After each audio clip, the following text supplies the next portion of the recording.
So now, let's put 3 pieces of bacon in there. Skillet's already hot. We just wiped a little bit of the crumblies out. And the next tasty, wonderful thing that we're gonna do involves corn. Love corn. As my buddy from Massachusetts used to say, corn. I used to fish with him, and he used corn to catch his trout. Yeah. And he had the most interesting accent. He was the nicest guy. World War II vet, lost his leg. Really? In a landmine. His name was Herb. Herb. All right, now, if you'll notice, this bacon is not completely cooked. And we're not gonna eat this bacon right now. I'm gonna be making some baked beans very shortly, and I'll be using it. There's no waste here in the Farmer Kitchen household. That's right. But what did I want that for? Because For your this corn. right here. Now, did we put that corn in the freezer last year? This is corn. You see you got different colors here, a couple different batches. Yeah. Anytime we had extra corn on the cob, I put it up. I'm gonna do a combination of 2 things. We travel a lot, we meet a lot of people, and when my dad, growing up, now Dad had a regular job, but he was also a preacher. So what happens when you're a Baptist preacher? Got a lot of. What do you do on Sundays? You got a lot of little get-togethers with You food. visit. Yes, and you eat. You eat, and everybody wants to have the preacher over and fix him dinner, and I'm telling you what. You ate good. In rural Mason County, I venture to say some of the best old-timey cooks I have ever been around in my life. So this is fried creamed corn. Yummy. I'll eat it. Can you dig it? I can. I'm excited about that too. So this is corn that we put up. We got this locally. It's fairly cheap. So if you had to guess, I'd say this bag of corn was what? How much, $1? Maybe. If that? Yeah. So what are we gonna do with this? Well, a little salt. Now we got some bacon grease, so we don't need to do too much. You gotta have pepper Oh yeah, pepper for sure. for your corn. Now this is an old-timey deal. It's very common. I'm not doing anything new here. But once that gets to going, once that gets just a little, we're not really frying that. We're just kind of heating it up for the taste. That bacon grease The will make it bacon grease delicious. is an Yummy. excellent start.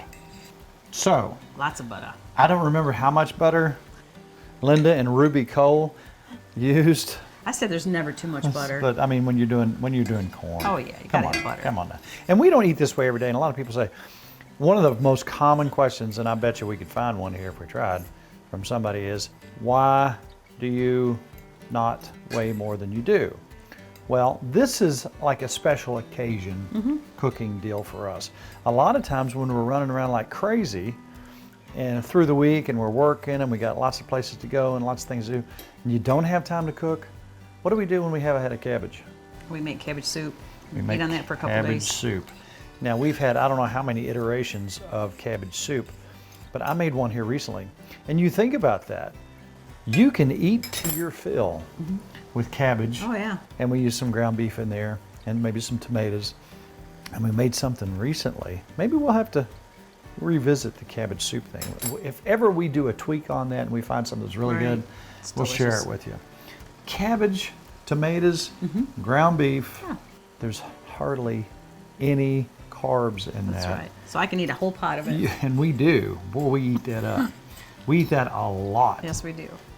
So right here, we have 3/4 a cup. This is half and half. You can use cream, whatever you want to do. We're going to use equal parts. And you think, That's probably good. ooh, Yeah. cornstarch and corn?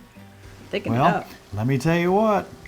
This is another, and I have to tell the truth, this is another lunch lady deal. You had good lunch ladies, didn't Oh, one story. Orangeburg Elementary. Anybody who went to Orangeburg Elementary outside of Maysville, Kentucky, will tell you that the cinnamon rolls in the morning, the homemade yeast cinnamon rolls, these ladies cared about the kids. We loved yes. them. They knew us by name. We knew them by name. And they would make these cinnamon rolls, Nikki, that were just, I don't know, You don't get that out anymore. of this world. But you know my grandmother who had a restaurant after they sold it and moved to Florida? She was a lunch lady. Were those That's kids what I'm lucky? talking about. Those were some That's what I'm lucky talking kids. about. You ready? Yep. Just gonna move it in I'm there. gonna mix this around. So we're making creamy corn. We're making creamy corn. Need And help then, you? then we're gonna put the rest of that cream in there. And you could have done that in reverse. You could have put that in there. Here's the secret. Now you good. can do this or you cannot do this. It's up to you. If you want to do a cream corn, a homemade cream corn, her last thing that she did was put sugar in it. I wouldn't hate that. No. And I mean, that's what made her cream corn special. This was her recipe. Just try one more little bite. And she was amazing. course, there's already plenty of sugar here, plenty of calories. That's really good. Old-fashioned, old-timey stuff. And I tell you what we're gonna do. That's cream corn. Not only cream corn, it's fried cream corn. You turn off? Yep. I'm gonna put a little pepper on top of that, a little fresh cracked pepper all across the top of that, and we'll put that in the oven. Keep it warm. So that's our two sides. Wait. That's our two sides. Ready to go. Can I try your corn? Oh yeah. That's what it's I for. already snuck some of that. And there's our old-fashioned cream corn. We got butter, and we got. That is really good. You had that in school? You were lucky.